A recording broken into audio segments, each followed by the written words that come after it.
Vsem skupaj prisrčen pozdrav v imenu Državnega sveta, drugega doma Slovenskega parlamenta, čeprav zaradi izrednih korona razmer zgolj nadaljavo. Počaščen sem, da imam tokrat kot predsednik Državnega sveta čast sodelovati s svojim pozdravnim razmišljanjem na strokovnem posvetu ob 100. obletnici znamenite oziroma bolj kot ne razvpite Rapalske pogodbe.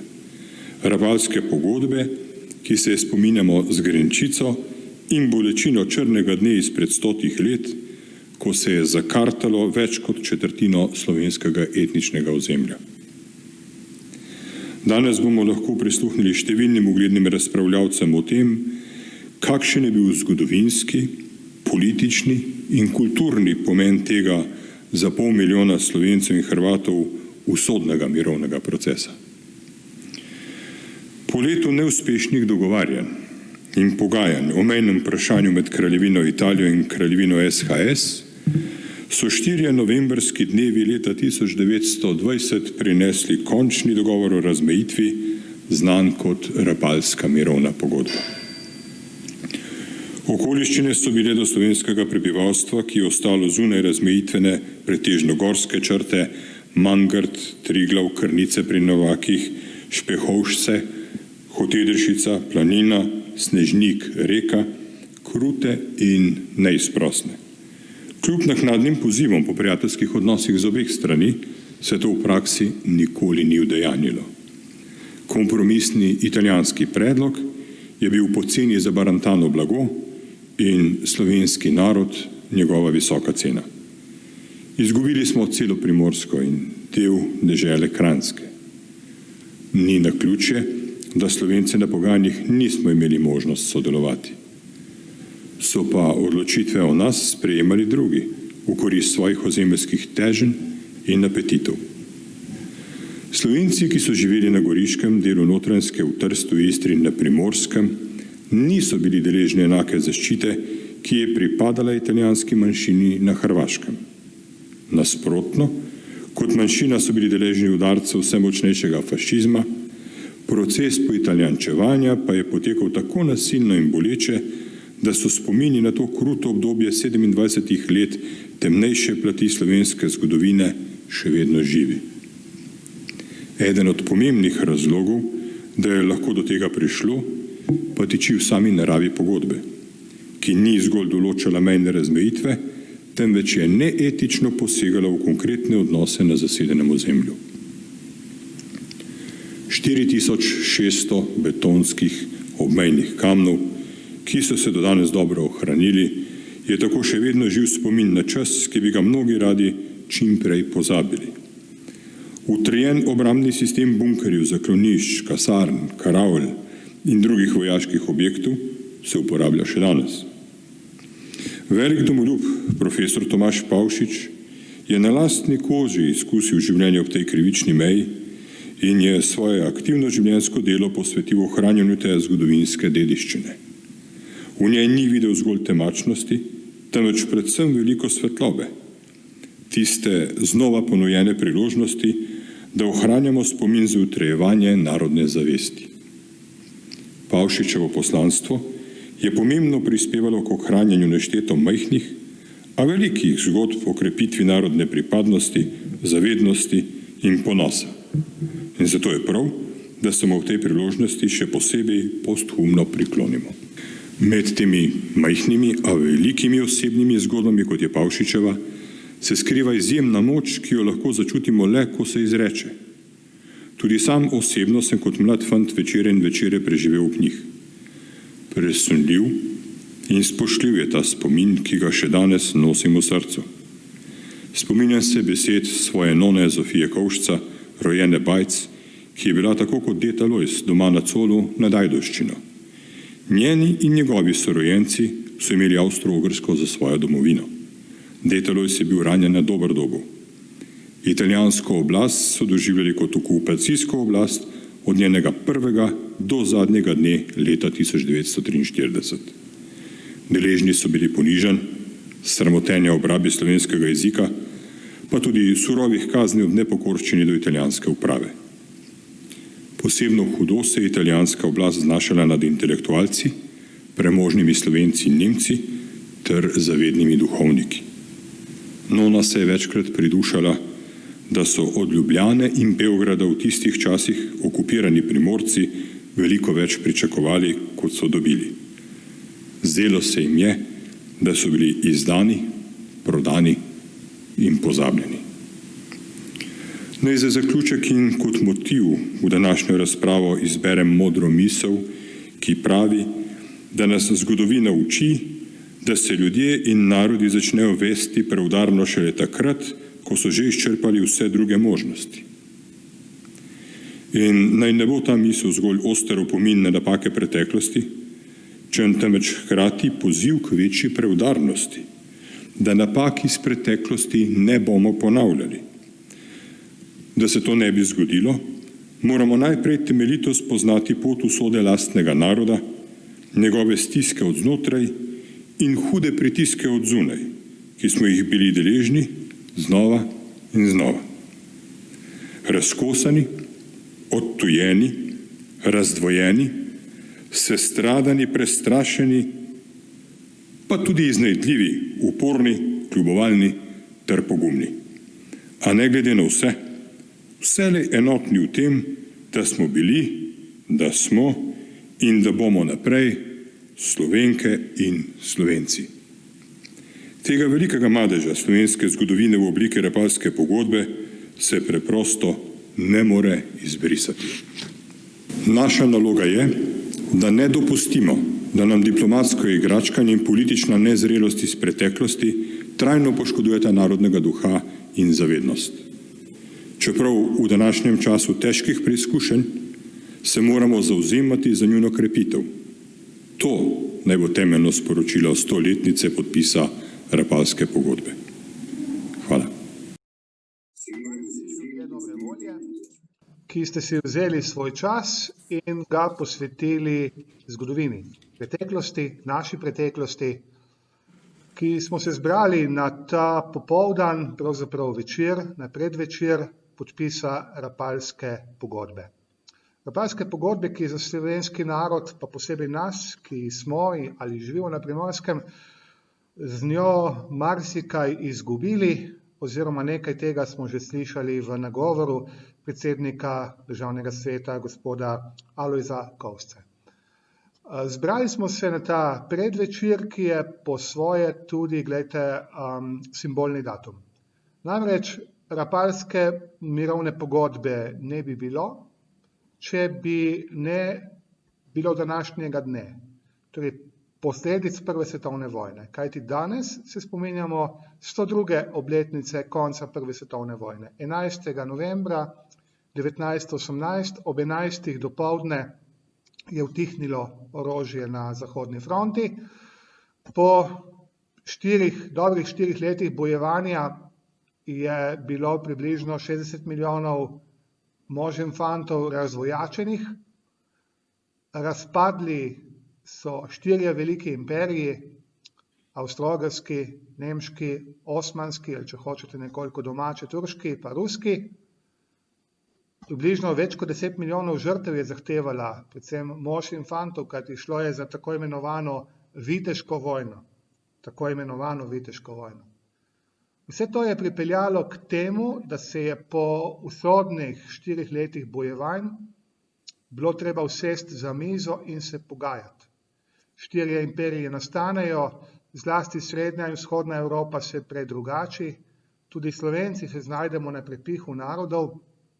Nastane sicer južnoslovanska država, ki se, kot bomo videli v nadaljevanju, mora šele boriti za svoje novo vzpostavljene meje.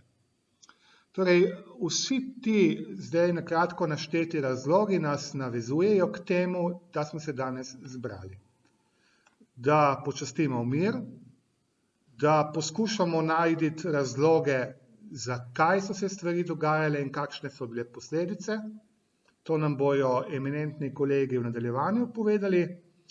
Predvsem pa, da se zavedamo dejstva, da je po koncu Prve svetovne vojne, po tako imenovanem 20-letnem ali dobrem 20-letnem miru, nastopila Druga svetovna vojna, še bolj krvava, še bolj krvoločna, s še več žrtvami. In da bi spet besede, ki so včasih zvenijo kot krilatica, prišle na dan, da zgodovino moramo poznati, se je učiti, da ne bi bili obsojeni na njeno ponavljanje.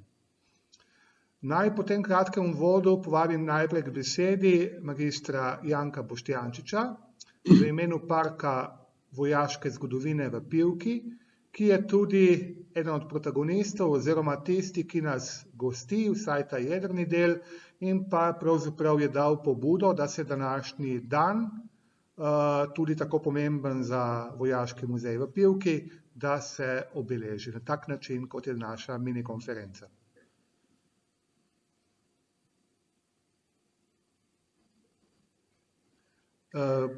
Magister Janko Boštjančič, prosim za kratek nagovor. Spoštovana predavatelja, spoštovani moderator, cenjeni soorganizatorji, dragi udeleženci strokovnega posveta, dovolite mi, da vas v imenu Parka vojaške zgodovine kot glavnega organizatorja tega strokovnega posveta najprej vse lepo pozdravim. Predavateljema in pa soorganizatorjem, torej Zgodovinskemu društvu Rapalska meja, Zgodovinskemu inštitutu Milka Kosa, ZRC SAZU in oddelku za zgodovino Filozofske fakultete Univerze v Mariboru se iskreno zahvaljujem, da so se tako hitro odzvali vabilu in bili pripravljeni na sodelovanje. Posebna zahvala tudi predsedniku Državnega sveta Republike Slovenije, gospodu Alojzu Kovšci. Ideja, da primerno obeležimo 100-letnico podpisa Rapalske pogodbe, ki smo jo gojili skupaj z Zgodovinskim društvom Rapalska meja, je zaradi korona krize skoraj zamrla in je ponovno oživela pred slabim mesecem ob obeleževanju 100-letnice koroškega plebiscita, ko je postalo jasno, da se ob tej drugi 100-letnici dejansko ne pripravlja nič pomembnega na nacionalni ravni. Vsem skupaj se zato še enkrat zahvaljujem za vašo pripravljenost. Dogodek je torej namenjen 100-letnici enega najusodnejših mejnikov v nacionalni zgodovini, ki je posebej s tem, da je grobo prerezal slovensko ozemlje, pustil trajno sled tako v zgodovinskem spominu, v mednacionalnih in tudi mednarodnih odnosih in pa v naši kulturi. Rad bi opozoril še na dejstvo, da je prav Rapalska pogodba tista, ki je Slovence tokraj nove meje združila v Primorce. Želja po ohranitvi materinega jezika in slovenske kulture je namreč povezala rojake iz različnih zgodovinskih dežel, z Goriške, Kranjske, Primorja, Istre, v uporu zoper to brutalno italijanizacijo. Iz tega upora je nastala Primorska kot nek nov kulturni prostor z nekoliko drugačnim, globljim odnosom do slovenskega jezika, do slovenske pesmi, do slovenstva nasploh. Želim vam dober internet in s tem prijetno popoldne večer v naši družbi. Hvala. Hvala magistru Janku Boštjančiču, gostitelju, promotorju tega našega srečanja. Zdaj vabim k besedi soorganizatorja oziroma predstavnika soorganizatorjev, gospoda Gregorja Žorža, v imenu Zgodovinskega društva Rapalska meja, da nam na kratko spregovori. Spoštovani gospod predsednik Državnega sveta Republike Slovenije, soorganizatorji, ter vsi, ki ste se nam pridružili v živo, dovolite mi, da vas pozdravim tudi v imenu Zgodovinskega društva Rapalska meja, kjer verjamemo, da je obeležitev 100-letnice podpisa Rapalske pogodbe zgolj pričetek aktivnosti, ter da bomo v prihodnjih letih ob celotnem mejišču spoznavali tako usodo prebivalcev, kot dediščino te nekdanje krivične meje. Vsekakor pobujanje zanimanja za to obdobje daje vedeti, da predvsem ne bomo postali ali celo ostali nemi pričevalci lastne zgodovine. A vendar je na tako pomemben zgodovinski dan potrebno, da za trenutek pustimo skrbi koronske prihodnosti ob strani in se s predavateljema, za kar se jima iskreno zahvaljujem, vrnemo za stoletje nazaj, se pravi v čas podpisa pogodbe v idiličnem obmorskem letovišču, ki upravičeno lahko smatramo kot pričetek enega izmed najtemnejših temačnih obdobij po pretekle zgodovine našega naroda. Hvala. Hvala, gospod Gregor Žorž, za vaš nagovor. Prosil bi pa zdaj za besedo profesor dr. Petro Svoljšak v imenu Inštituta Milka Kos pri Znanstveno-raziskovalnem centru Slovenske akademije znanosti in umetnosti, kot da nam spregovori bodisi kot soorganizatorica ali tudi kot zgodovinarka. Dr. Svoljšakova, beseda je vaša. Spoštovani, najprej naj se zahvalim za organizacijo današnjega spletnega posveta, ki je spodbudil tudi medije in seveda vse nas k razmisleku o oblikovanju meje, ki je pred 100 leti dodobra okrnila slovensko narodno telo.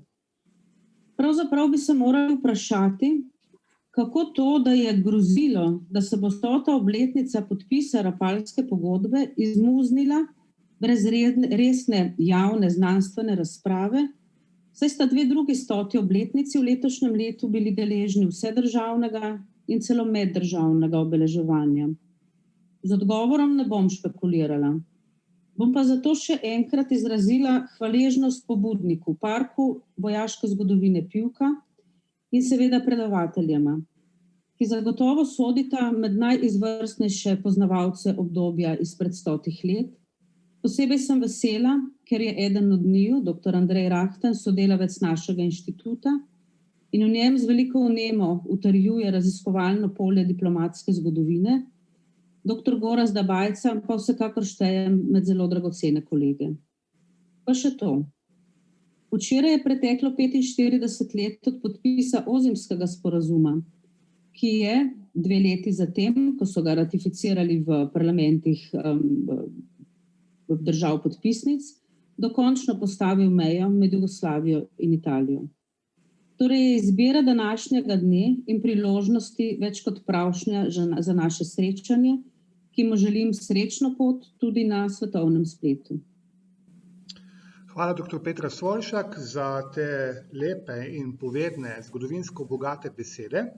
Kot zadnjega v imenu soorganizatorjev današnjega srečanja, elektronskega srečanja, če hočete, vabim k besedi izrednega profesorja, dr. Gorazda Bajca, ki bo potem naš sogovornik tudi v nadaljevanju. Ga pa vabim k besedi kot prodekana Mariborske filozofske fakultete in ga pozdravljam iz včasih največjega slovenskega mesta, torej iz Trsta, Tržaškega zaliva. Gorazd, beseda je vaša. Najlepša hvala za besedo, ter seveda tudi najlepša hvala za povabilo in organizacijo tega simpozija. Upamo, da se ne bomo navadili na takšne simpozije, da bomo čim prej tudi v živo. Pa vendar mislim, da smo dokazali vsi skupaj, organizatorji in soorganizatorji, da lahko zmoremo tudi to. No, kot soorganizatorji Filozofska fakulteta Univerze v Mariboru v imenu našega dekana, profesorja dr. Darka Friša, prinašam najlepše pozdrave, pač je imel druge nujne obveznosti. In seveda, kaj naj rečem? Sodelovanja smo zelo veseli, sodelovanje smo že udejanili marsikdaj, sodelovanje bo še tudi v prihodnje.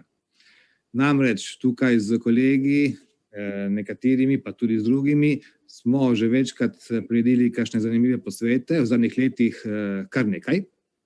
Zgodovina se ne sme ustaviti, z zgodovino živimo, ponekod morda malo več, ponekod morda malo manj. Prihajam iz Trsta, tu si dovolim osebno noto, je mesto, ki je nekoč bilo brez zgodovine, sedaj je mesto z preveč zgodovine. No, kakorkoli že.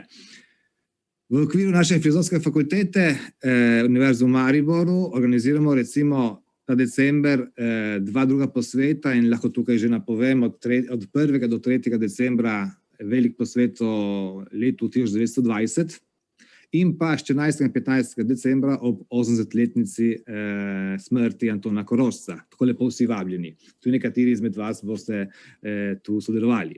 No, navadimo se za trenutek na ta medij, mislim, da je vsekakor lahko tudi dovolj zanimiv, pa ostanimo zdravi, da bomo čim prej tudi skupaj. Hvala.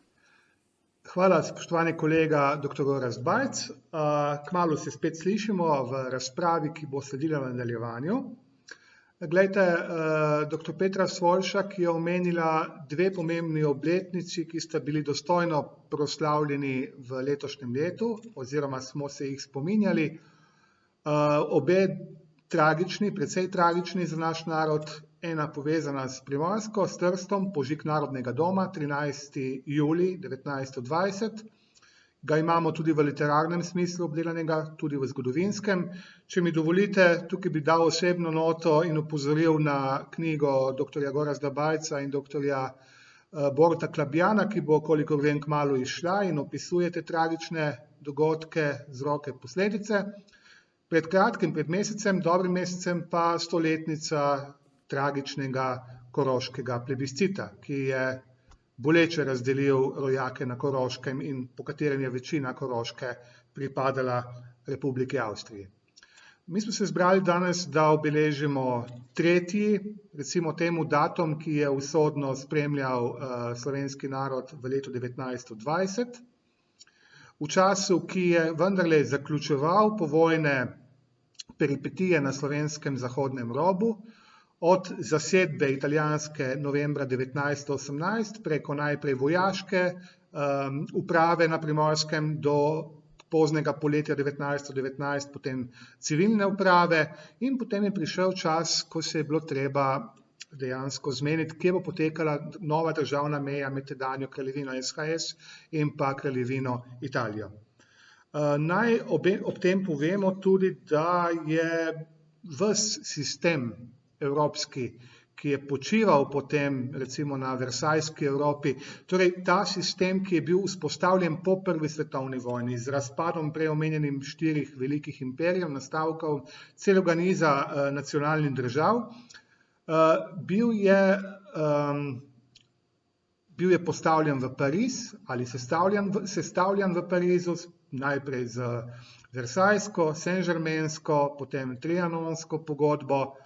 Torej, šlo je za novo redefiniranje ne samo meja, ampak tudi odnosov v Evropi. Šlo je za to, da stvari niso bile več take, kot so bile prej.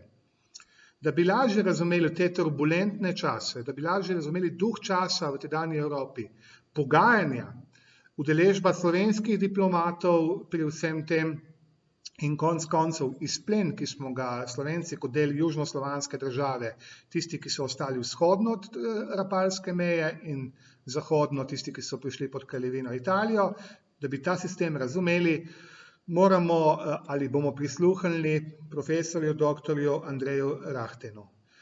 Celjan, po rodu Celjan, živi v Ljubljani, osebna nota je, da je tudi primorski zet oziroma goriški zet. Če pustimo to zadevo, naj povemo, da je to eden najbolj plodovitih, najbolj recimo eksponiranih slovenskih zgodovinarjev, recimo temu srednje generacije, ki je tudi redni profesor na Filozofski fakulteti Univerze v Mariboru in pa znanstveni svetnik na Inštitutu Milka Kosa v Ljubljani. Doktor Rahten ima toliko nagrad in funkcij, da je težko in uredniških posegov, da je tukaj kar težko naštevati vse te njegove funkcije, ampak vendarle naj izpostavim mednarodno vpetost, ki je pri njem zelo pomembna, številne nagrade, ki jih je prejel, med drugim tudi zlati znak zaradi SAZU v Ljubljani, velik strokovnjak za diplomatsko zgodovino, strokovnjak za diplomacijo, se pravi potem tudi strokovnjak za biografiko, strokovnjak za politično zgodovino, napisal imenitne študije o Ivanu Šušteršiču, Francu Ferdinandu, meni osebno, če smem spet osebno noto dati, imenitna študija o doktorju Janku Brejcu, enemu pomembnejših politikov na Koroškem in potem v kraljevini SHS, pravniku in politiku.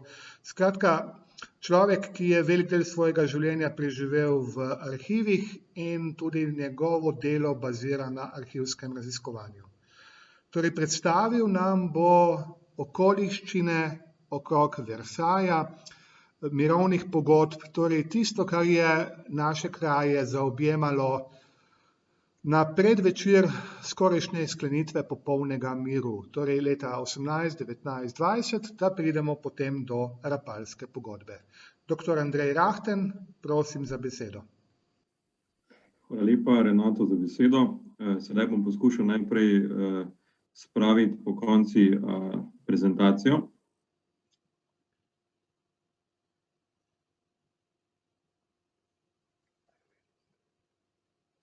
Tako, mislim, da bo sedaj veliko lažje, ko imamo tudi neko slikovno predstavo. Še enkrat hvala za vabilo gospodu direktorju Boštjančiču za njegovo pobudo. Res sem počaščen, da lahko danes tukaj v imenu ZRC SAZU Zgodovinskega inštituta Milka Kosa sodelujem.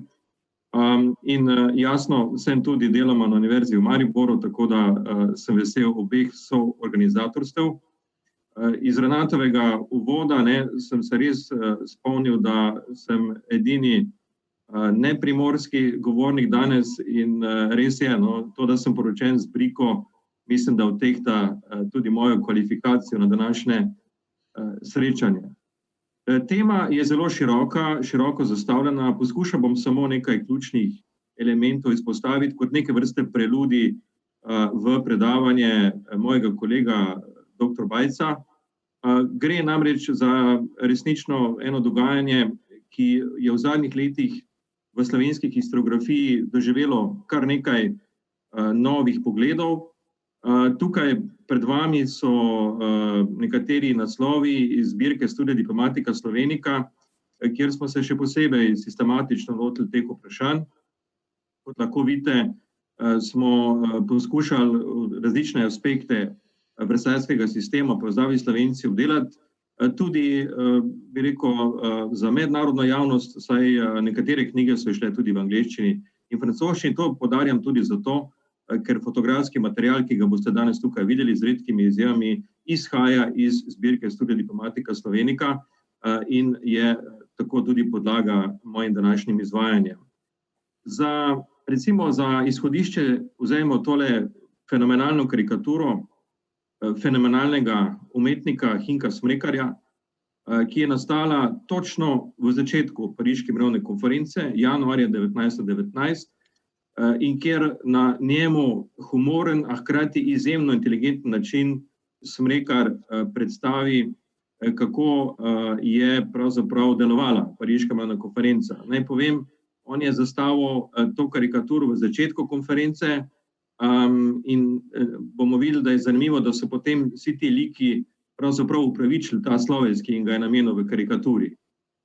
Zdaj vsi bomo danes in z današnjega vidika zelo pomembno, še posebej pozorni na nekatere akterje v tej zgodbi in tukaj centralna osebnost, ki jo imamo tukaj vidno, je ameriški predsednik Thomas Woodrow Wilson, glavna zvezda na Pariški mirovni konferenci, ki je pravzaprav za svojim vplivom avtoriteto zaradi vstopa ZDA v vojno, ki odločilno bi pomogel k zmagi Antante proti centralnim silam, imel tudi glavno besedo na Pariški mirovni konferenci. Tukaj so še nekatere tudi, bi rekel, znane osebnosti, tukaj imamo seveda britanskega predstavnika, pa imamo francoskega predstavnika, pa v ozadju danes že omenjena, bi rekel, precej polomljena karikatura Osmanskega imperija in čisto ob koncu vidimo še japonskega predstavnika, ki je prav tako tvoril, lahko rečemo temu, veliko peterico. Torej, poleg 4 glavnih velesil, ki so se zanimale praktično za vsa vprašanja, je bila še tukaj Japonska, ki jo je zanimal predvsem spekter vprašanj povezanih z Japonsko, torej vprašanje rasne enakosti in seveda razdelitve nemških kolonij na Daljnem vzhodu. Ostale 4 velesile, torej ZDA, Velika Britanija, Francija in Italija, pa so se seveda zanimale tudi v veliki meri za celoten svetovni spekter vprašanj. In seveda tisto, kar je na tej karikaturi za naše današnje predavanje najpomembnejše, je seveda italijanski predstavnik, ki ga imamo tukaj.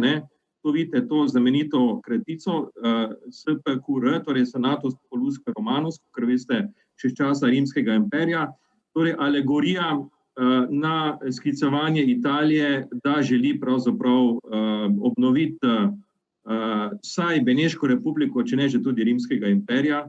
In to je tudi tisto izhodišče, ki je za nas najpomembnejše.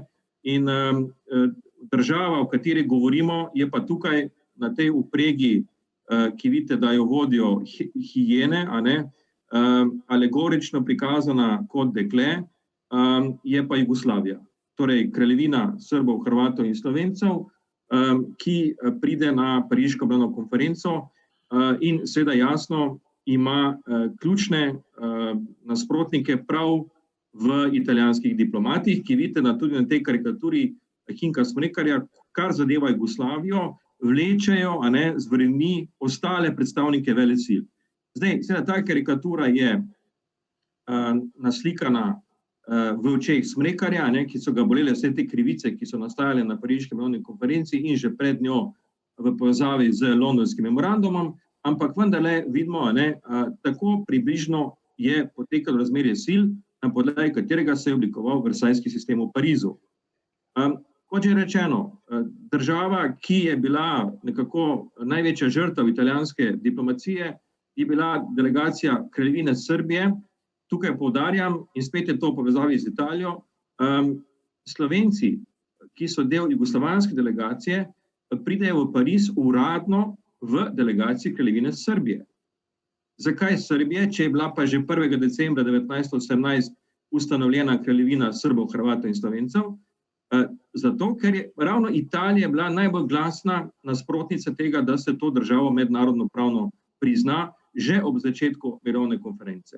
To je za sabo potegnilo en cel kup zapletov, od tega, koliko delegatov lahko sedi na plenarnih sejah, do vprašanja sedeža Črne Gore, kajti Italija ni želela priznati združitve Črne Gore z Kraljevino Srbijo, in se potem to zadevo reši tako, da je tudi Črna Gora imela formalno en sedež, vendar se niso mogli dogovoriti, da bo ta sedež zasedel. Naj povem, da je bil takratni kralj v izgnanstvu Nikola v Parizu. In seveda vse to je še dodatno kompliciralo pozicijo Jugoslavije oziroma kraljevine SHS. In jasno, šele po dolgih pregovarjanjih je kraljevina Srbija zaradi zaslug med Prvo svetovno vojno dobila 3 sedeže na plenarnem zasedanju. Ko rečem 3 sedeže, potem lahko zelo hitro vidite, da je bilo pa pooblaščenih delegatov, torej delegatov, ki so lahko v imenu kraljevine SHS podpisovali mednarodne dokumente, da so bili 4. Torej en sedež je zmanjkal. In seveda zmanjko je, kakor bomo videli, ravno za slovenskega predstavnika Ivana Žolgarja. Kajti vrstni red delegatov v tej delegaciji, ki vidite, da je bila enormna, imela 110 članov, bile so samo še velesile, ki so imele več članov, in jugoslovanska delegacija bila med največjimi v Parizu. In ti pooblaščeni delegati so šli v naslednjem vrstnem redu. Nikola Pašić kot vodja delegacije, legendarni srbski državnik, nekdanji ministrski predsednik, nato Ante Trumbić kot predstavnik Hrvatov, torej Dalmatinec, ki jasno bil še posebej zainteresiran za jadransko vprašanje, kar v primeru Slovencev ni bilo nujno najboljše, in ki je imel tudi izjemno pomembno funkcijo zunanjega ministra. No, in ko bi že moral priti slovenski predstavnik, torej Ivan Žolgar, znameniti pravnik, edini Slovenec, ki je bil kadarkoli minister v avstrijski vladi, so se odločili, da raje še dajo na 3. mesto ponovno srbskega predstavnika, in to je bil takratni poslanik Kraljevine Srbije v Parizu, Milenko Vesnić. Tako da je Žolgar prišel še na 4. mesto in že z te razporeditve, z te hierarhije lahko zelo jasno vidimo, da je bil položaj Slovencev znotraj te delegacije v neki hierarhiji relativno šibek. Ampak videli bomo, obstajale so tudi izjeme in dejstvo je, da je Ivan Žolgar imel pravico, da si je izmenjeval ta 3. stol v primeru, kadar je šlo za tematiko, ki je bila pa Slovencem še posebej blizu. In videli bomo v nadaljevanju, katere so bile te tematike pri razmejitvi, ki so bile Slovencem še posebej blizu. Če pogledamo delovanje same delegacije v Parizu, potem bomo videli, da imamo tukaj eno zanimivo konstrukcijo. Torej na vrhu jasno Nikola Pašić kot predsednik, pod njim je bil generalni sekretariat, ki ga je vodil Slovenec Bogomil Vošnjak. Potem imate pa tukaj, bi rekel, še 3 pooblaščene delegate, torej Trumbića kot zunanjega ministra, Vesnića in pa Žolgarja. Samo Trumbić in Žolgar imata potem še svoji pisarni. Trumbić seveda jasno zakaj, ker je hkrati zunanji minister. Žolgar, in to bomo zdaj tudi videli, pa si je uspel nekako izboriti zaradi posebnega položaja Slovencev neko posebno slovensko sekcijo v okviru te strukture. Nalašče rečem slovenska sekcija, kajti Slovenci so tukaj, to je prvi kolektivni nastop Slovencev sploh v diplomaciji v zgodovini, so imeli tukaj vendarle eno zelo močno ekipo, ki v virih nastopa ponekod celo kot slovenačka delegacija, torej delegacija, poudarjam, čeprav je šlo v bistvu za sekcijo znotraj jugoslovanske delegacije. In tukaj imamo praktično celotno slovensko ekipo. Naj povem, da so bili del slovenske sekcije tudi predstavniki Istre, to sta bila 2 istrska Hrvata, ki sta delovala v okviru slovenske sekcije. To je mogoče za današnje predavanje tudi potrebno poudariti.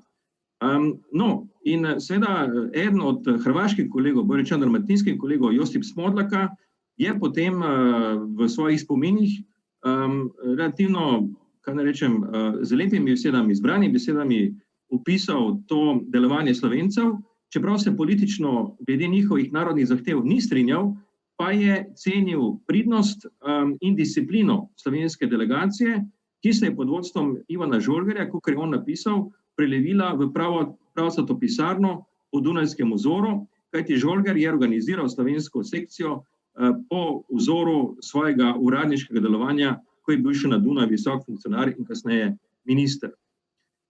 Če sedaj pogledamo, kako je komunicirala ta Žolgerjeva pisarna ali slovenska sekcija v Parizu, potem bomo videli kaj. Videli bomo, da imamo tukaj še dve enoti, od katerih sta obe izjemno pomembni tudi za Primorsko. Namreč, poleg same slovenske sekcije v Parizu je bila v Ljubljani tudi posebna komisija za mirovno konferenco.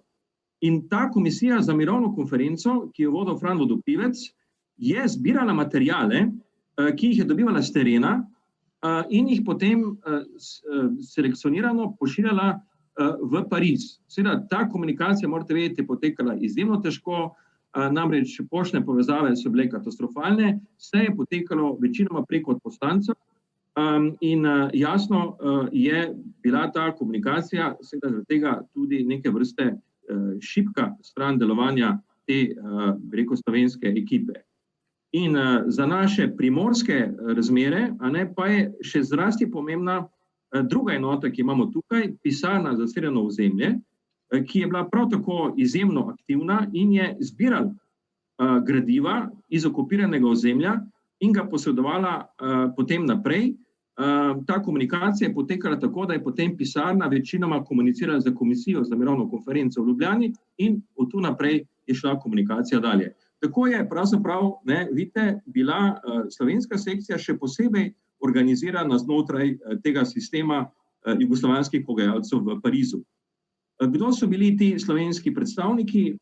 Vseh seveda nimamo časa naštevati, tukaj je samo ključno, jaz pa rečem, pravniško jedro sekcije, kjer imamo 3 pravnike, ki so imeli ključne vloge v tej situaciji. Ivana Žolgerja sem že omenil, vrhunskega pravnika doma iz Slovenske Bistrice, ki je potem napravil izvrstno kariero v Avstriji. Potem imamo Leonida Pitamica, ki ga je dolgo časa spremljal tudi kot sodelavec in je kasneje potem imel tudi izjemno pomembne funkcije. In pa Bogomil Vošnjak, ki si je vstopnico za Pariz pridobil s tem, da je bil član jugoslovanskega odbora emigrantov, ki so delovali v tujini in je bil tako rekoč eden redkih Slovencev, če ne celo edini v številnih situacijah, ki je ob Trumpiču, torej hrvaškemu predstavniku in kasnejšemu zunanjemu ministru, imel izjemno pomembno vlogo pri nekaterih ključnih dokumentih, kot je bila Krška deklaracija.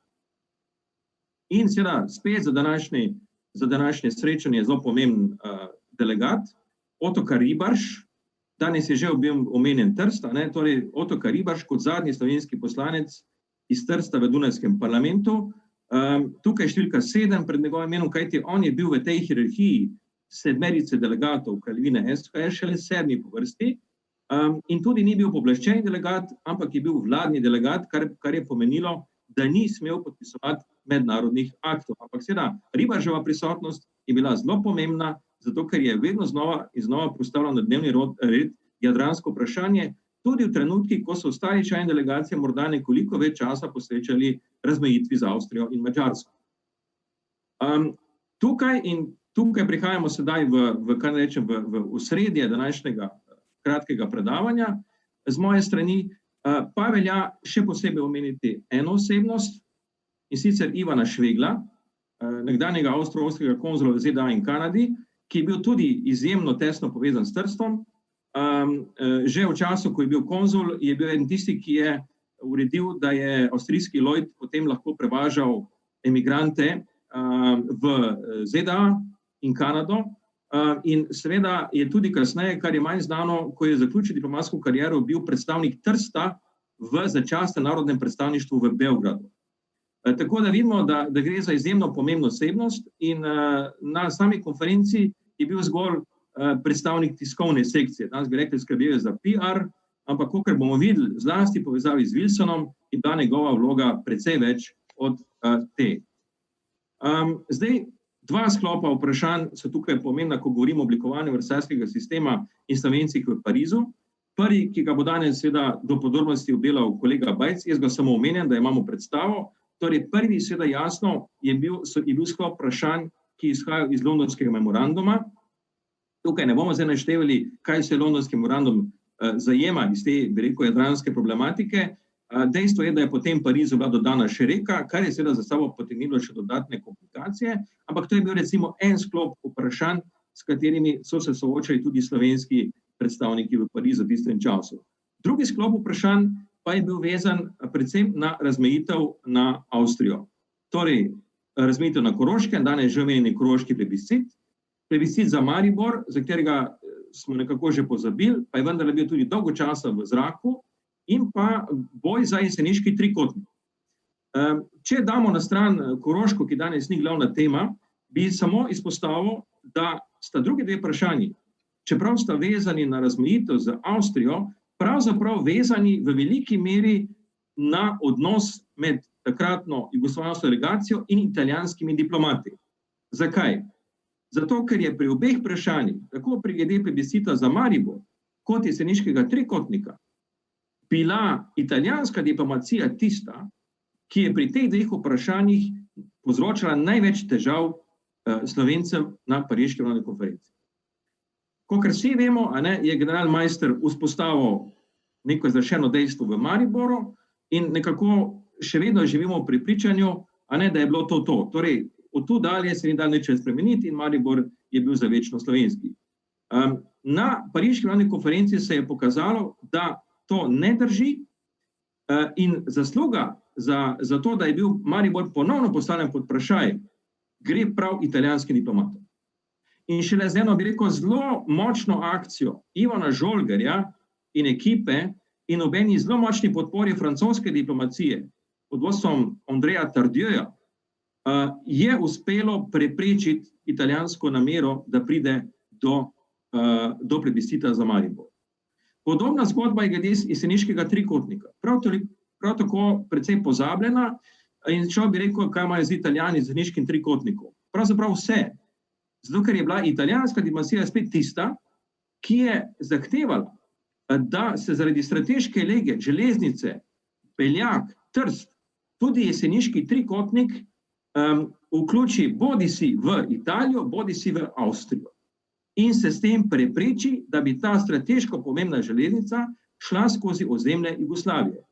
Iz vsega tega vidimo kaj, in to je osnovna poanta današnjega predavanja. Italija torej ni nastopala proti Jugoslaviji kot bodoči konkurentki na Jadranu samo na podlagi londonskega memoranduma, ampak je, in teh zahtev, ki so bile tam izražene, ampak je hkrati imela kup stranskih front vis-a-vis Slovencem pri oblikovanju versajskega sistema, kjer je pomagala tistim državam, ki so bile nasprotne Slovencem. Torej v tem primeru Avstrija in seveda nekaj malega tudi v primeru Prekmurja, ki ga danes prav tako ne bomo imeli časa našteti. Naj seveda poudarim, da pri jeseniškem trikotniku je pa vendarle treba reči, da če je bil pri plebiscitu ameriški predsednik Wilson tisti, ki je bil usoden, da je potem do plebiscita res prišlo, in so celo Italijani bili pripravljeni pristati na delitev Koroške brez plebiscita, pa je pri jeseniškem trikotniku bil Wilson tisti, ki je preprečil italijansko namero, da se jeseniški trikotnik Jugoslaviji ne dodeli. In to zelo vehementno tem obstajajo zapisniki, ki kaže, kako se je Wilson konfrontiral v pogovorih z italijanskimi diplomati v slovensko korist, pri čemer je striktno izhajal iz stališča do narodne samoodločbe, češ da je Gorenjska seveda jasno etnično povsem slovenska in Italijani tam nimajo kaj iskati. In smo že pri, bi rekel, prvem vrhuncu tega, bi rekel, delovanja Slovencev v Parizu, ko gre za njihovo delovanje v tej diplomatskem svojstvu. Dve avdienci so namenjeni, obe sta bili po zaslugi konzula Švegla organizirani. Prva je za naše današnje predavanje veliko bolj pomembna, torej audienca, ki je bila 25. aprila 1919 v Parizu in kjer je sicer Švegl bil povabljen strani Wilsona, naj pride sam razložiti situacijo glede Primorske, pa je on potem, seveda, kot spreten diplomat, zraven potegnil še dva, lahko rečemo, politika, torej oba vezana na Primorsko, kajti tudi za Vošneka je manj znano, da je on sicer rojen v Celju, pa je potem tudi našel svoje, bi rekel, zatočišče v Gorici. Torej Vošnek in Gregorin, sta bila v tej delegaciji, ki se je potem Wilsonu predstavila in je imela svojih, lahko rečemo, dobesedno skoraj 5 minut, da je predstavila problem Primorske vizavi Italije. Kaj lahko na kratko povzamem na tej podlagi, kar bo tudi za uvod naprej glede pogajanj pri Rapalski pogodbi.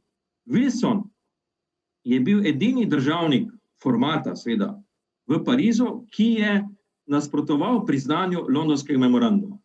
Torej, on je bil proti temu, da se ga prizna, češ da je to tipičen simbol stare diplomacije, tajne diplomacije, proti kateri se je pa on na podlagi 14 točk seveda boril. In seveda, ko je on poslušal Švegla, Vošneka in Gregorina, je seveda imel en zelo, kaj rečem, občutek simpatije do teh slovenskih narodnih zahtev, pri čemer še posebej na tem sestanku pride do izraza njegovo zanimanje za reko.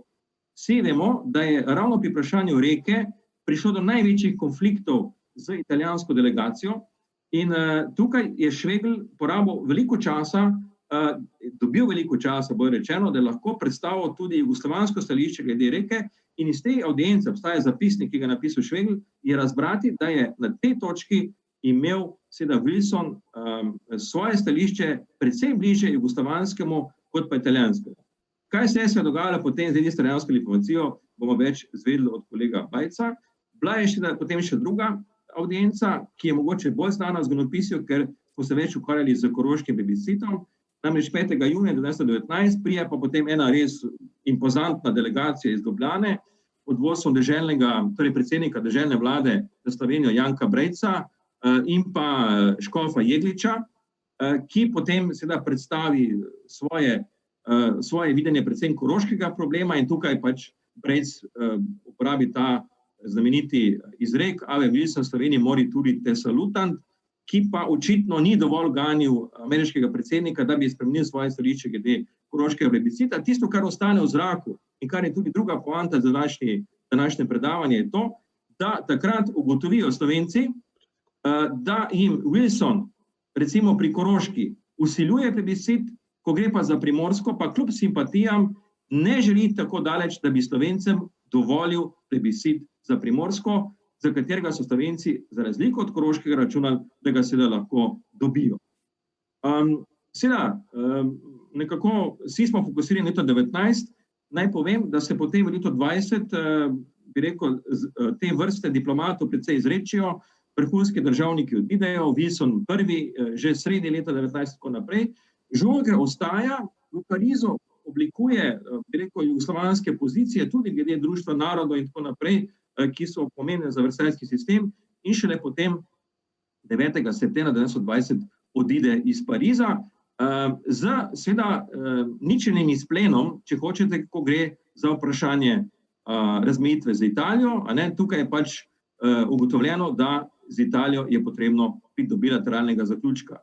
In še čisto za konec, ena zanimivost, danes smo govorili, torej Slovenci tukaj nastopajo pri oblikovanju versajskega sistema v Parizu kot del jugoslovanske delegacije, in nekako se vedno vsake toliko časa pojavi vprašanje, kaj pa če bi slučajno Slovenci bili izven tega jugoslovanskega okvira.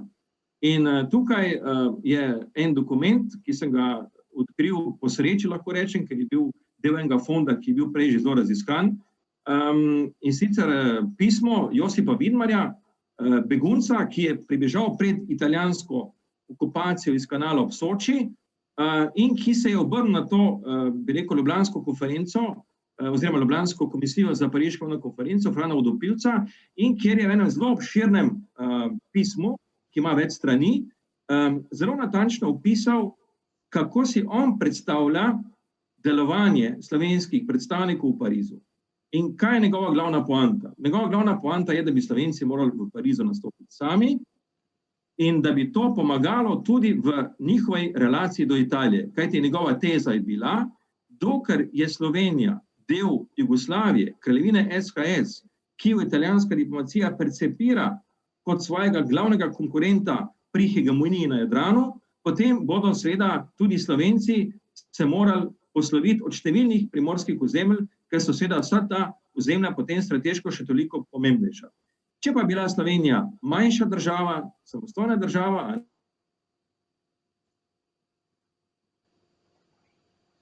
Andrej, se slišimo? Andrej, se slišimo? Bojim se, da smo izgubili Andreja Rehtena, ki je tako ali tako končeval s svojim predavanjem. Na kratko, kolikor je pač mogoče v 20 minutah, ampak izredno sintetično nas je uvedel v samo srčiko današnjega nastopa, drugega nastopa, ki ga bo izvedel dr. Gorazd Bajc. Naj ob tem se zahvalim Andreju Rehtenu za zelo slikovito predavanje. Naj ob tem povem, da je tudi poleg stvari, ki smo jih omenjali, strokovnjak za Habsburško monarhijo, Habsburško družino, zlasti v poznih obdobjih, in pa nenazadnje tudi ne samo proučevalec diplomacije, ampak tudi protagonist diplomacije. Dr. Andrej Rehten je bil najprej med 2014 in 2017 tudi slovenski veleposlanik pri avstrijski državi na Dunaju. Gremo naprej, gremo v čas jeseni, sredine jeseni, novembra 1920, ko je bila v majhnem ligurijskem letovišču Rapallo, pravzaprav mestecu Rapallo, podpisana Rapalska pogodba. Če smo slišali zdaj predavanje o tem, kaj pomeni versajski sistem in serija mirovnih pogodb in pa seveda pogajanj v Parizu, dajmo se osredotočiti na zakoličenje zahodne, tedanje jugoslovansko-italijanske oziroma meje med Kraljevino Italijo in pa Kraljevino SHS. Predaval nam bo izredni profesor dr. Gorazd Bajc, ki smo ga imeli priliko že uvodoma spoznati, ko nas je nagovoril kot prodekan za znanstveno-raziskovalno dejavnost na Filozofski fakulteti v Mariboru.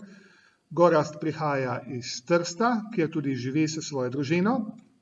Je strokovnjak za različna področja zgodovinopisja, predvsem 19. in 20. stoletja. Ukvarja se tako z mednarodnimi odnosi kot jugoslovansko oziroma slovensko-italijanskimi, potem ukvarja se z manjšinami.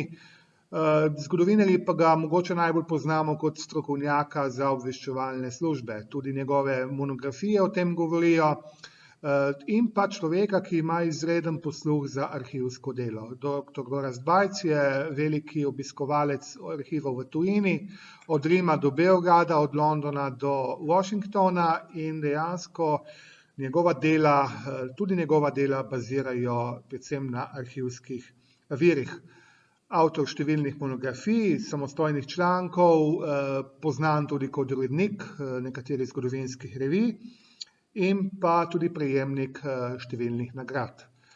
Gorazd Bajc, iz Trsta se nam oglaša, beseda je tvoja. Ja, dober dan ali pa že lahko skoraj dober večer. Jaz imam v ozadju že PowerPoint. Samo povejte mi, če je viden. Se vidi, v redu je. Ok, hvala lepa. Namreč Zooma veliko ne uporabljam. Najlepša hvala za besedo, najlepša hvala še enkrat organizatorjem, ki so me prosili za eno zelo široko tematiko, zelo obsežno, slovenska zahodna meja po prvi svetovni vojni, kakšna je bila zasedba in potem še pogajanja v Rapallu. Bom dal tukaj nekaj osnovnih zadev, ker je zadeva res zelo široka. Seveda moramo se vprašati, zakaj na tem območju je bil problem tako velik glede razmejitve, ki je vplivala na to, da je bilo tudi veliko nasilja. Od leta 1920, ko pride do Rapalske pogodbe, do 1977, ko pride do izmenjave ratifikacijskih listin med Italijo in Jugoslavijo, se pravi, da je ozimska meja definitivno tudi sprejeta. Torej, se pravi, da je bilo 57 let tega boja za to mejo, če ne še več, zaradi tega, ker leta 18 se zaključi prva svetovna vojna. Torej, kje dobiti tukaj nek začetek? V bistvu je začetek spora pravzaprav skoraj nemogoče definirati, ker verjetno ne vsi bi se strinjali z periodizacijo. Vendar pa bo težko, da se ne bi vsi strinjali, v čem je izvirni diplomatski greh tega. In to je podpis tajnega dokumenta 26. aprila leta 1915 v Londonu med zavezniki, se pravi med Britanci, Francozi in Srbi na eni strani in z Italijo. Znan je kot Londonski pakt, nekateri celo govorijo o Londonskem sporazumu ali dogovoru, v resnici je bil to memorandum, osebno sem dobil tudi ta arhiv originalne v Londonskem arhivu, ni pa to bistveno. Je bistveno nekaj drugega. V zameno za vstop v Prvo svetovno vojno je Italija dobila obljube, da bo dobila veliko zemlja. Poleg drugega, Primorsko, Istro in del Dalmacije. Italija, kaj je s tem želela, kot so pravili, zaključiti svoj risorgimento in da bi postala absolutni gospodar na Jadranu. Kar bi to bilo odskočna deska za njen vpliv v Sredozemlju in na Balkanu. Pri tem ne na italijanski strani, ne na zavezniški strani niso upoštevali enega velikega dejstva, ki je bilo tako značilno za to območje etnično mešanega območja. Etnično mešana slika. Pa ne samo to, Italija naj bi po teh obljubah dobila tudi določena območja, kjer italijanskih prebivalcev sploh ni bilo. In ne govorimo le o dveh majhnih zaselkih.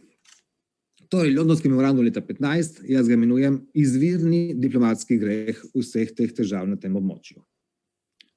Vendar za zaveznike je tedaj bila prioriteta nekaj drugega. Premagati nasprotnika, sovražnika in morda, kot so rekli, da bi se glede etničnih težav ali pa rešitev domenili po vojni. Potem med vojno, kot dobro vemo, je vojna sreča nihala, je pa na koncu Italija med zmagovalci, Avstro-Ogrska pa, kot dobro vemo, se razruši. Nastanejo pa nove države, med temi jugoslovanska, in tu nastane novi problem. Zakaj? Ker na italijanski strani dobijo novega konkurenta na Jadranu, jugoslovansko državo.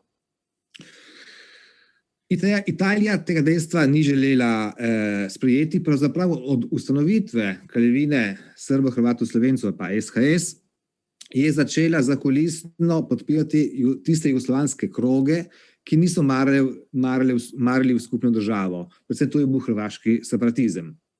Potem nekaj slovenskih politikov je bilo zraven in na začetku nekaj krogov iz Črne Gore.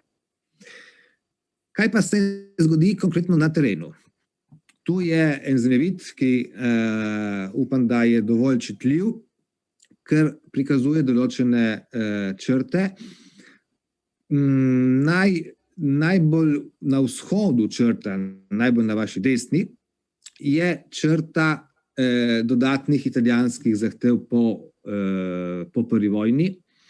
Druga črta je črta, kot je tekla zasedba ob koncu prve vojne.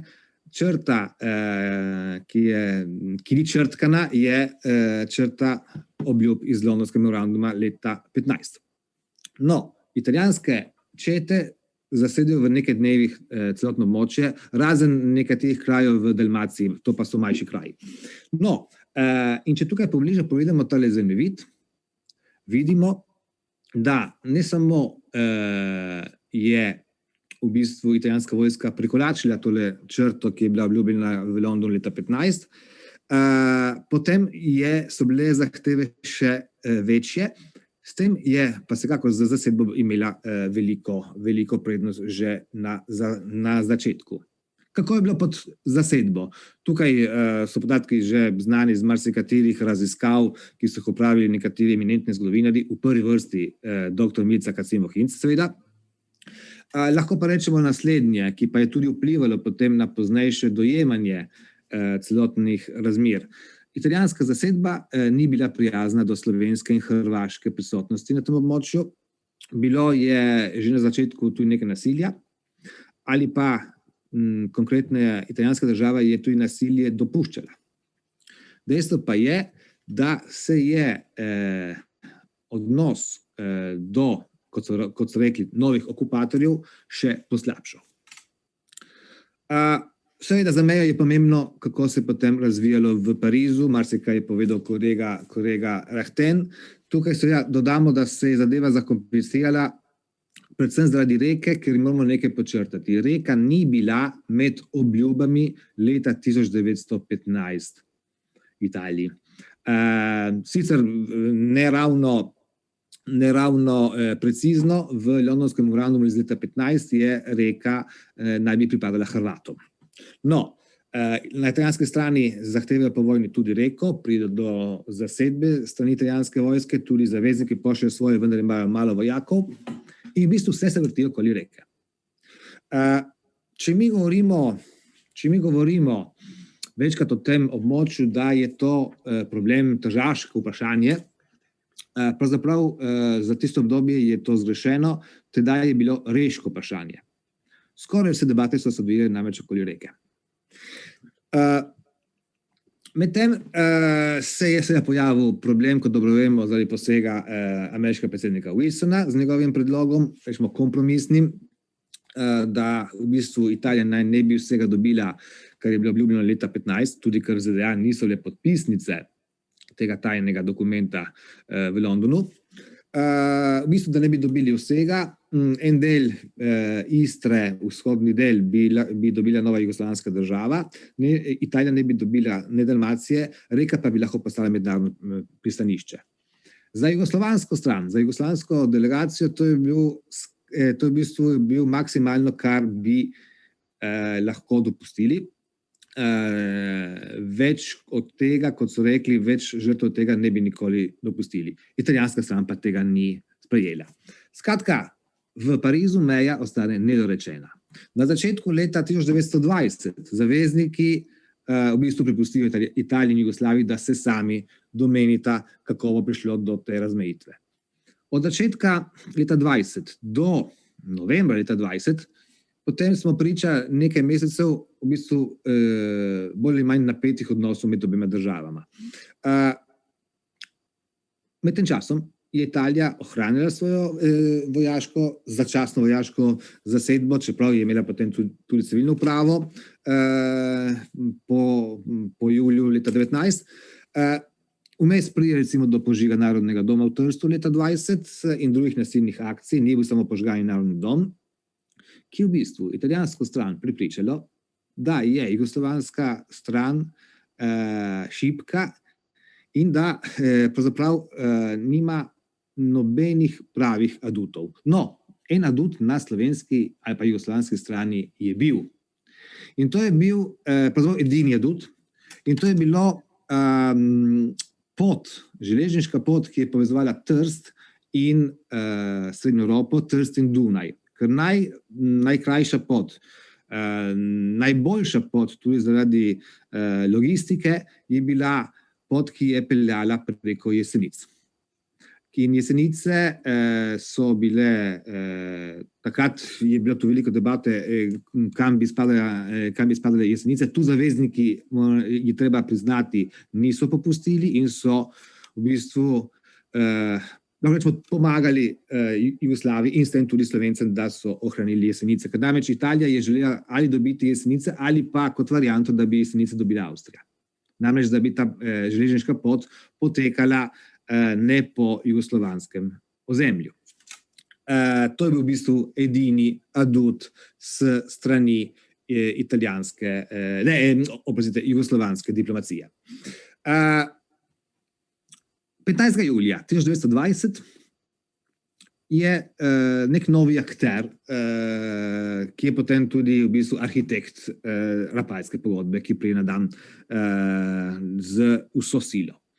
To je grof Carlo Sforza. Postane novi zunanji minister Italije in se zaveda naslednjega, da je bolje dobiti nek kompromis z Beogradom, bolje skratka doseči neko razmejitev, s tem, da bi pridobili čim boljše odnose, da bi Italija lahko preko Jugoslavije imela odskočno desko naprej na Balkan in potem tudi deloma v Srednjo Evropo.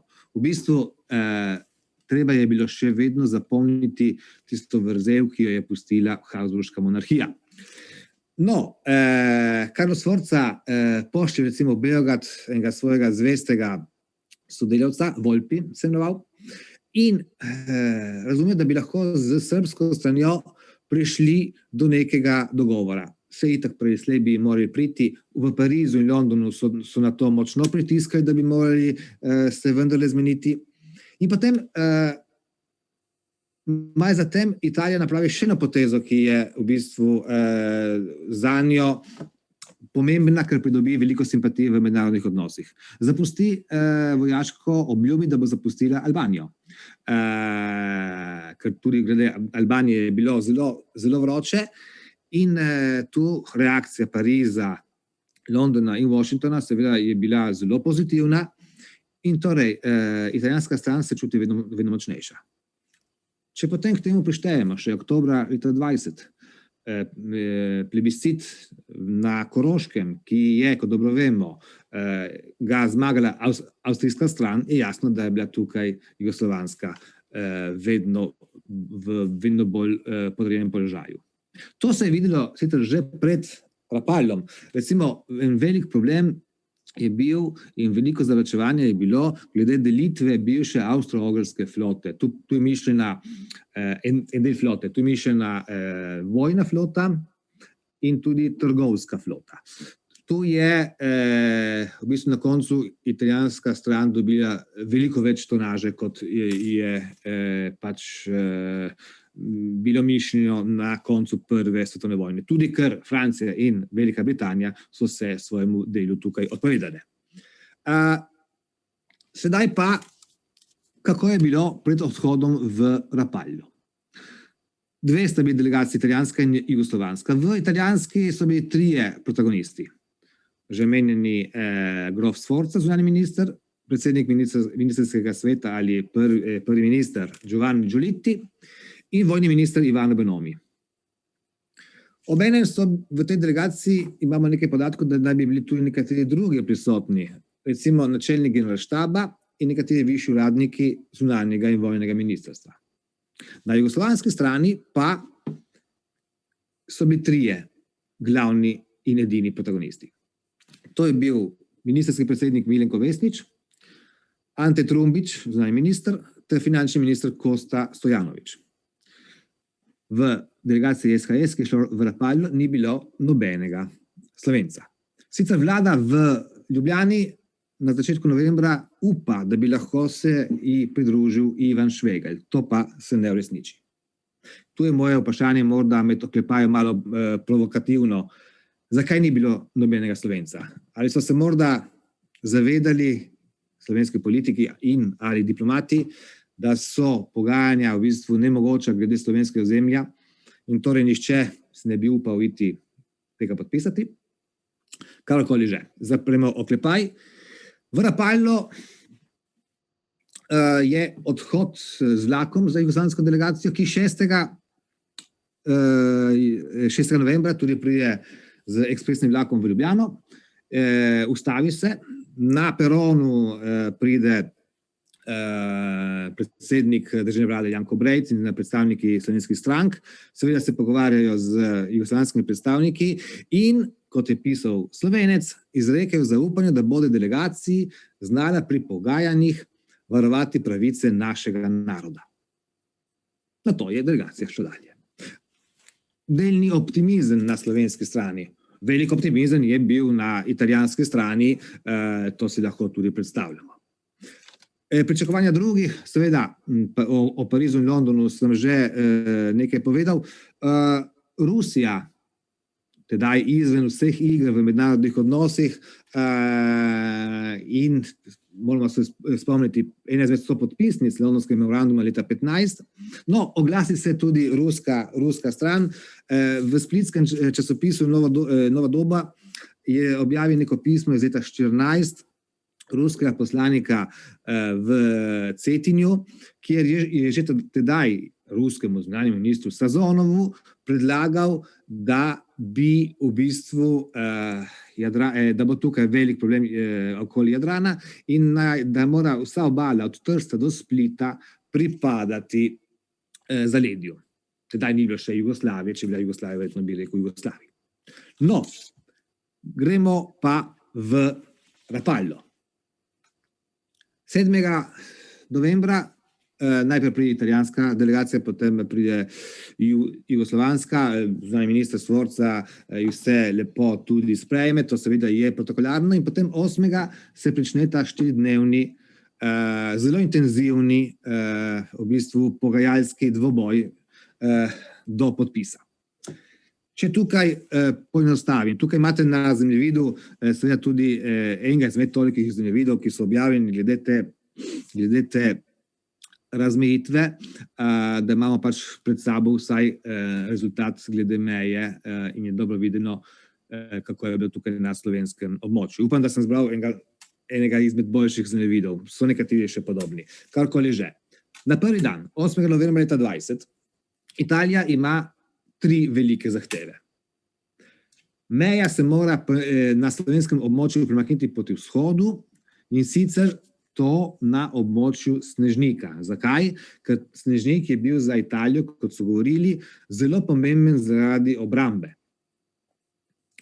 Druga zahteva, če bo reka neke vrste svobodno pristanišče ali pa posebna državica, mora biti teritorijalno v povezavi z italijanskim ozemljem, ter Italija mora dobiti v Dalmaciji predvsem mesto Zadar.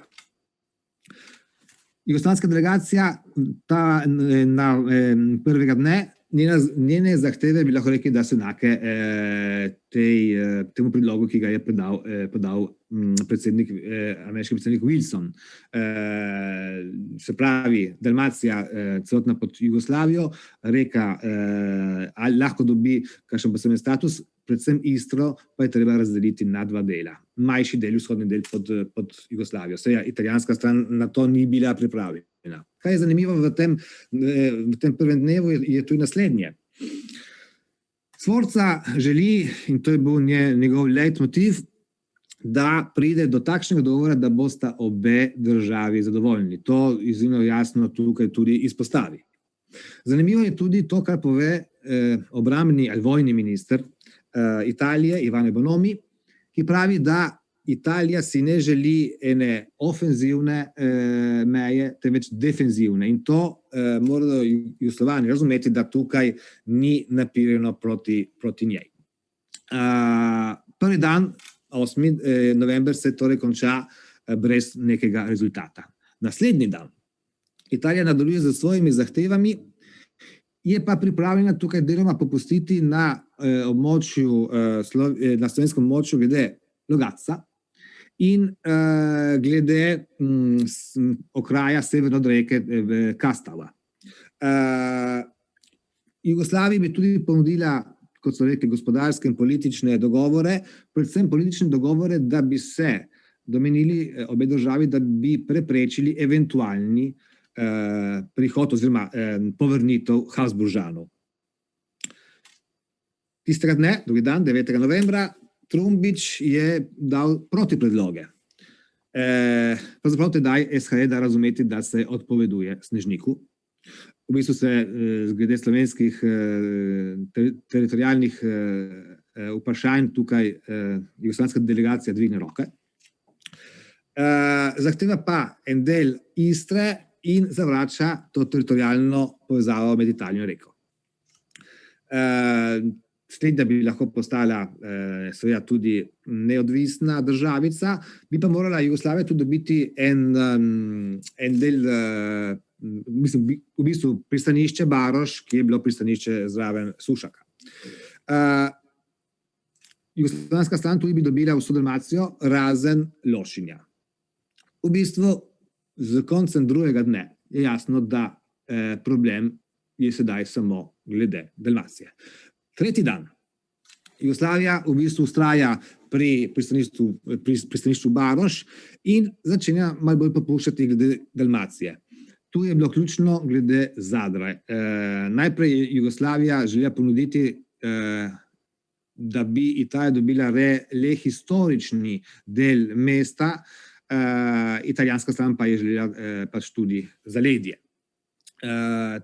Tu v bistvu je bil največji problem. Začenja se tu pojavljati problem, kako z italijanskimi pripadniki v Dalmaciji, ki bi postali manjšina.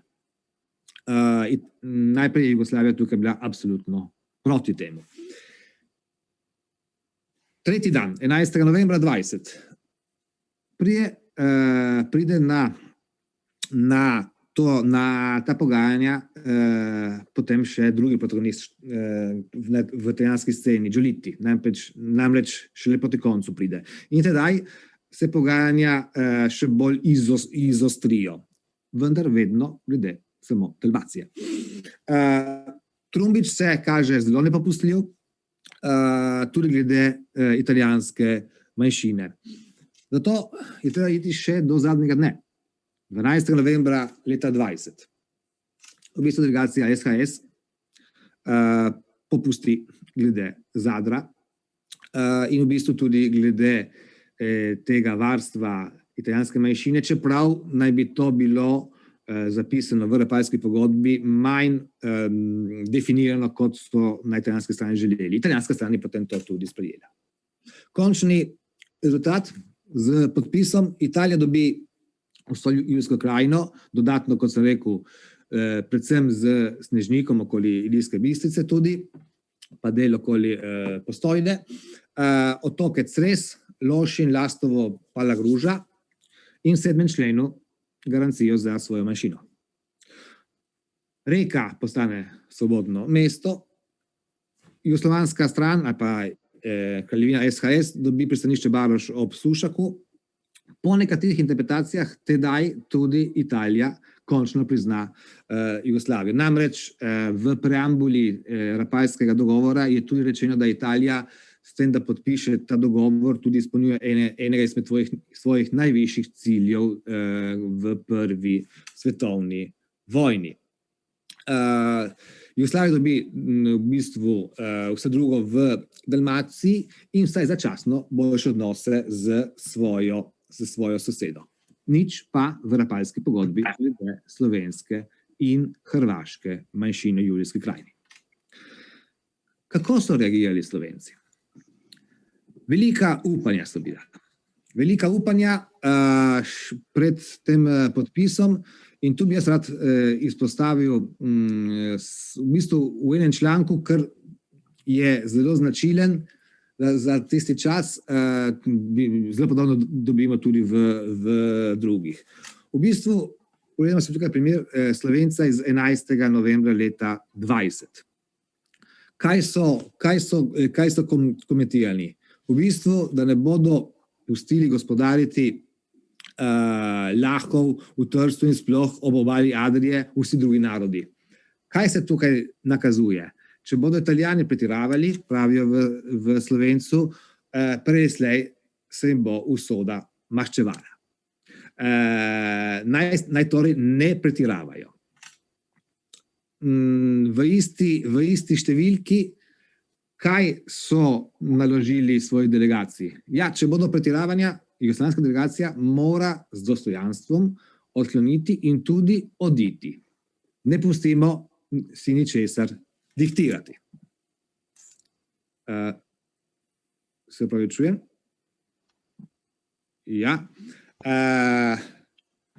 In nazadnje, če bo pa takšna pretiravanja, naj se Italija zaveda, da prej ali slej bomo imeli moč in bomo v bistvu reagirali in kaj nazaj tudi pridobili. Ali Italija bo izgubila v bistvu Trst.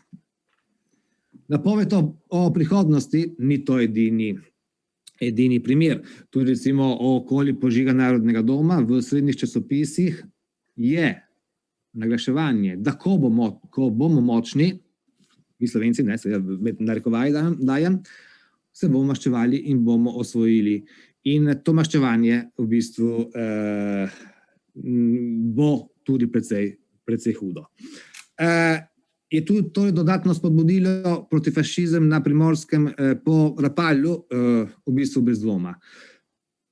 Žal se je tudi zanačilo večkrat italijanske pripadnike z fašizmom. Pozneje je tudi to vplivalo na tako imenovane fojbe na tem območju. Da iščemo vzrok temu, seveda moramo iti vsaj v leto 1820 nazaj. Hvala lepa in hvala za vašo pozornost. Hvala, Gorazd, za zelo nazorno in sintetično predstavljeno okvire, ki so nas pripeljali do sklenitve same pogodbe oziroma sporazuma. Ob stoletnici je prav do teh stvareh spregovorimo, ampak bi izkoristil še prisotnost ponovno kolega Andreja Rahtena, ki je spet z nami, prej so bile neke manjše težave. Andrej, vprašanje, namreč smo že v obdobju, ko smo zaključili in lahko si privoščimo nekaj časa za kramljanje. Med vami, spoštovane sledilke in sledilci, poslušalke in poslušalci, imate tudi vi možnost, da preko vprašanj se vključite na našo razpravo. Andrej, moje vprašanje bi šlo v smeri, ker si strokovnjak tudi za avstrijsko stran, ali predvsem avstrijsko stran, pa poznaš tudi avstrijske dobre arhive. Kako je Avstrijska republika gledala na Rapalsko pogodbo? Ja, tukaj je eno zelo zanimivo, bi rekel, obdobje Avstrijske republike, ki je namreč bila po eni strani soočena s tem, da je Južna Tirolsko morala že v zgodnji fazi pariških pogajanj odstopiti Italiji in tukaj je Wilson moral popustiti že tako na začetku. In seveda od tu dalje pa smo priča enemu zelo zanimivemu zavezniškemu odnosu. In dejstvo je, da so Avstrijci vse skozi zelo pozorno spremljali. Če berete poročila iz Beograda in iz Ljubljane, kjer je bil tudi predstavništvo Avstrije, Republike Avstrije, potem boste videli, da so oni sicer uradno nastopajo v dokumentih kot striktno nevtralni, ampak če berete med vrsticami, so pa seveda vse skozi v tem času na italijanski strani. Kot zanimivost naj povem, da je v letih 1919-1920 zaslediti v avstrijskih dokumentih, diplomatskih dokumentih, ki so bili torej, na podlagi pogovorov v Ljubljani sestavljeni, kar nekaj, jaz bi temu rekel, lažnih preplahov. Namreč vsake toliko časa najdete kakšno depešo, kjer avstrijski predstavniki v Ljubljani poročajo, da je tek pred tem, da pride do vojaškega spopada med Italijo in kraljevino SHS, recimo eno tako poročilo predstavnika, ki šlo potem na Dunaj, govori, in to je nekje tam torej konec leta 19, ko pravijo, da so na Vrhniki že vsa stanovanja zasedena, ker so jih seveda vojaki že zasedli, ker se bliža konfrontacija. Torej, Avstrijci zelo pozorno spremljajo preko svoje diplomacije, kaj se dogaja na tej relaciji med kraljevino SHS in Italijo, vendar navzven izkazujejo striktno nevtralno stališče in to se potem pokaže tudi pri Rapalski pogodbi. Andrej, hvala za to pojasnitev. Mislim, da je bila potrebna in tudi dobrodošla v tem kontekstu. Pa mogoče vprašanje za Gorazda. Gorazd, da se pomaknemo nekoliko pozneje oziroma bliže naši sedanjosti, približno 20-25 let po Rapalski pogodbi.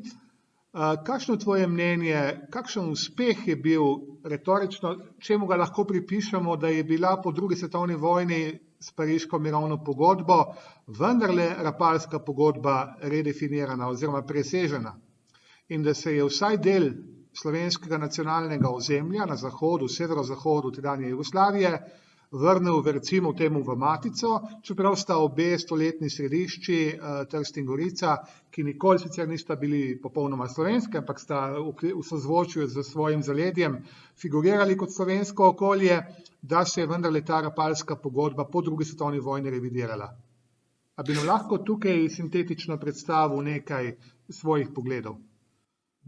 Ja, lahko samo nekaj dodam, kar je bilo tudi prej rečeno. Je tudi pa Italija zelo dobro sledila odnosom med Avstrijo in Jugoslavijo glede koroškega vprašanja.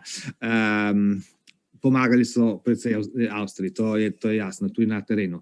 No, ta Rapalska pogodba leta 20, ki je zakoličena, leta 24 je še rimska, ko Italija dobi tudi Reko. Zgleda, da tukaj te meje, to mejo bo zelo težko spremeniti. Zgodi pa se nekaj, v bistvu sreča v nesreči za Slovence. Italija je skupaj z silami Osija aprila leta 1940 napade Jugoslavijo,